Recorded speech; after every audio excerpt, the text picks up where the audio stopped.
All right, Shalom.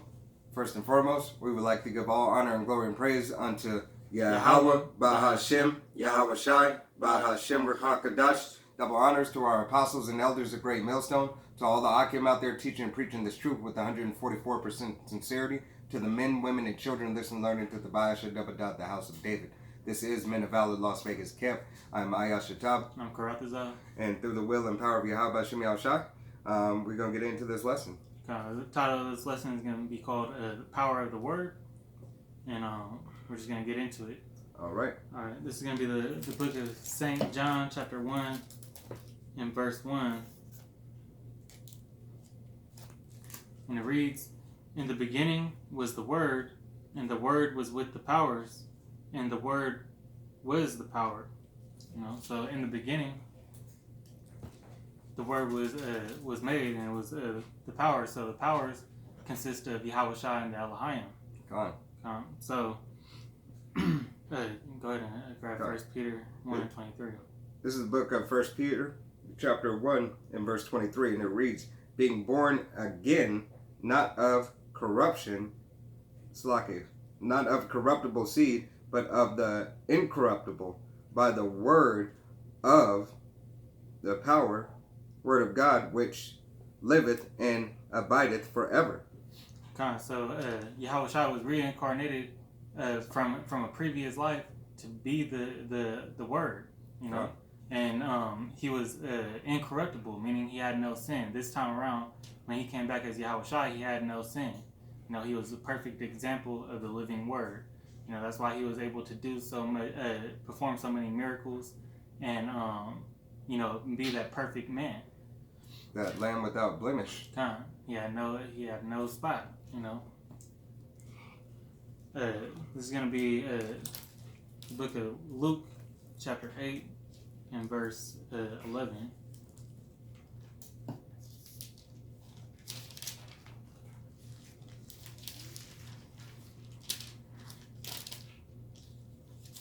And it reads,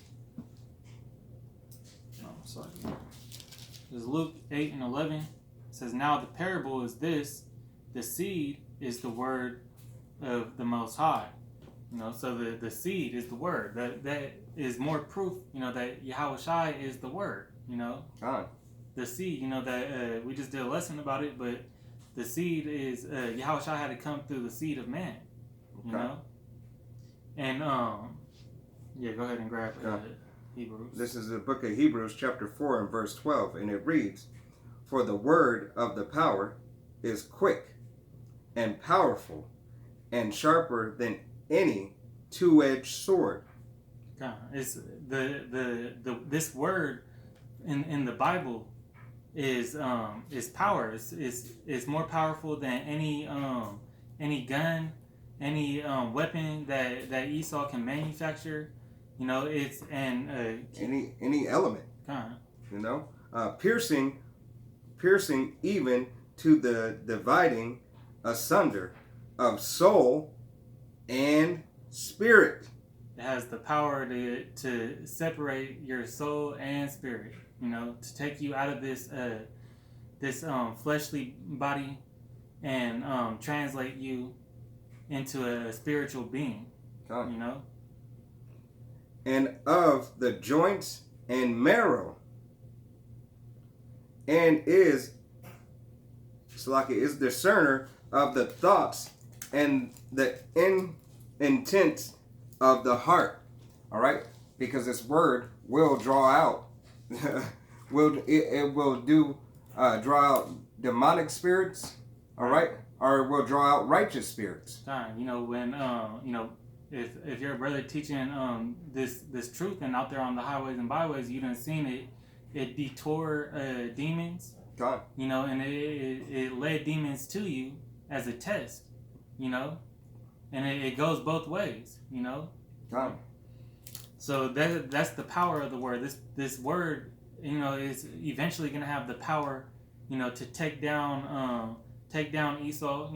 It's gonna have the power, to restore this kingdom that we're all working towards, with the will and power of Yahweh Bahashem Yahweh Shai, And you're seeing that right now. You know, God. through the brothers' prayers, through the, you know, us out on the highways and byways, starting with the Apostle Tahar on down, you know, being out on the highways and byways and proclaiming the the prophecies that are in this book. All right, swinging this sword. God. This is our weapon, and this is our the powers that this is the power that we have as of right now. You know, Lord willing, we be of the elect, and we do get turned up. You know, And get spiritual power, because God. spiritual power is real. But this is the spiritual power that we have right now. God. You know, and this is our duty. You know, to take down Edom. This is why, you know, we know that you know, that new news thing that came out where they said that they're gonna start taking guns, Bibles, you know, Right. God. because they know the true power. They know that this word is power, and they're scared of it. God. They know this weapon, once again, piercing, all right, bone asunder, all right, dividing bone and marrow. God, it'll take you right out, take your soul out of you. God. You know, and if you ain't got the spirit in you to fight, you can't do right, anything. because a weapon only kill the fleshly body. You know. God. This is 2 Corinthians chapter 10 and verse 14. It says, this is 2 Corinthians 10 and 4. It says, "For the weapons of our warfare are not carnal, but mighty through the powers to pulling down of strongholds." You know, and that right there, you know, this is a spiritual weapon.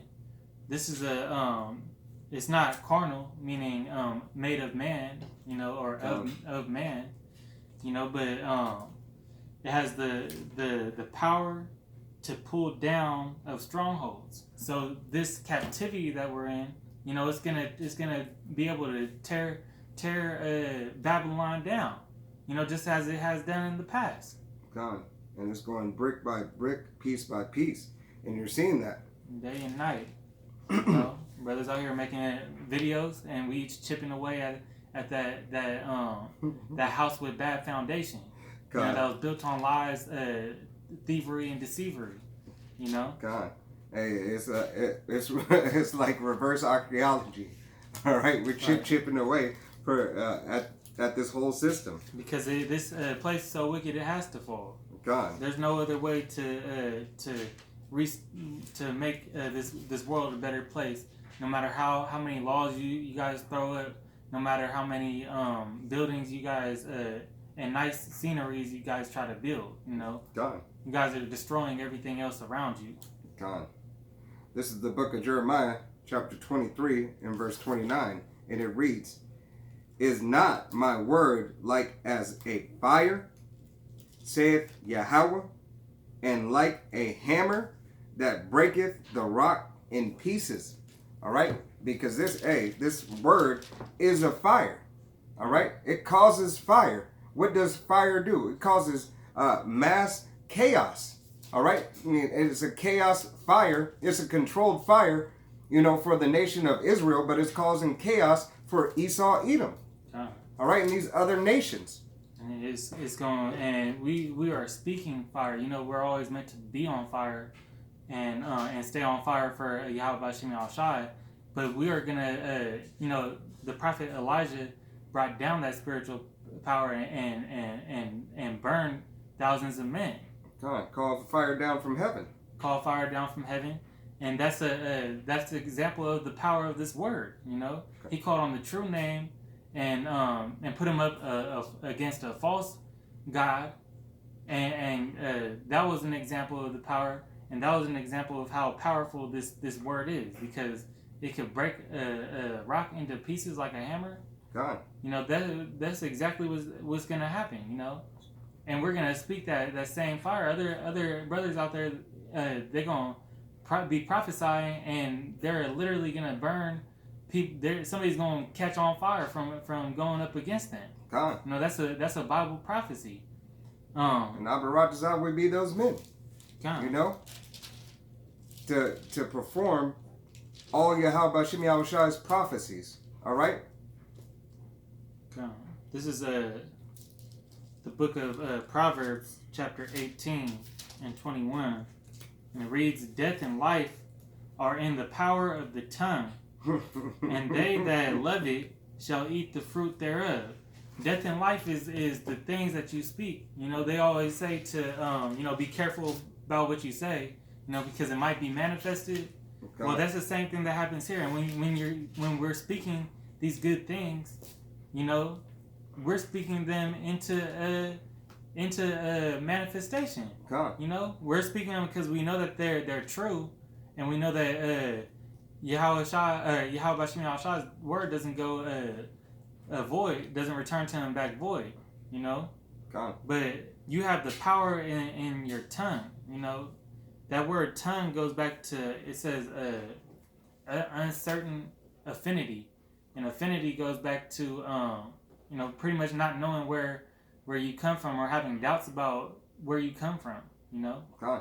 So being in doubt, we're not in doubt for the Lord, because we know that this book is tried and true. Okay. This would be the book of Isaiah, be chapter 49 and verse 2, and it reads, "And he hath," Salakia.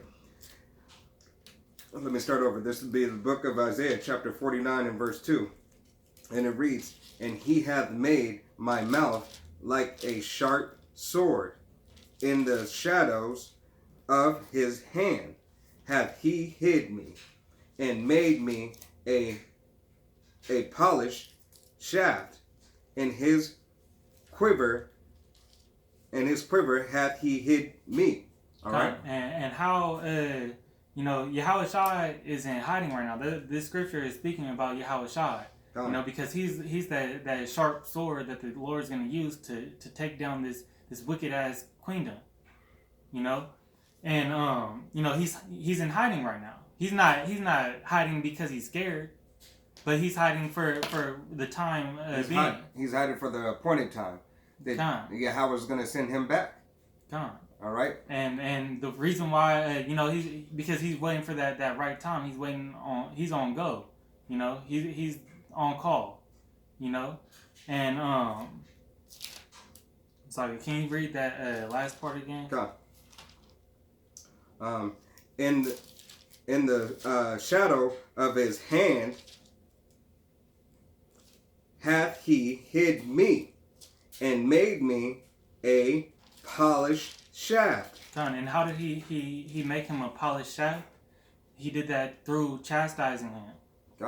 That's how we get, we're gold tried in the fire, and he had to go through the same sufferings so he could be that polished shaft. That rod that's going to strike down and take ye out. Continuing on, in his quiver that he had me. Slaki hid me. All right. But like the brother was saying, Yahweh Bashim Yahushai, all right, Yahweh tried Yahweh Shai, all right, to be that gold, all right, in the fire, first and foremost. He was the lamb without blemish. Right. This is the book of Isaiah, chapter 55 and 11. It says, "So shall my word be that goeth forth out of my mouth. It shall not return unto me void, but it shall accomplish that which I please, and it shall prosper in the thing whereto I sent it." So these things, the power of this of these words, are gonna be are gonna happen. These prophecies will be fulfilled. And Esau know that he has a short time. It's manifested. That's the brothers starting from Apostle Tahar on down, chipping away at this queendom. All right, day in and day out, 365. All right. That was it. All right, but hey, with that, we want to give all honor and glory and praise unto Yahweh, Bahashem, Yahweh Shai, Bahashem, Ruach Double honors to our apostles and elders of Great Millstone, to all the Akim out there teaching and preaching this truth with 144% sincerity, to the men, women, and children listening and learning, to the Baasha Dabadad, the house of David. Till the next time in the Valley, Las Vegas camp. Shalom. Shalom.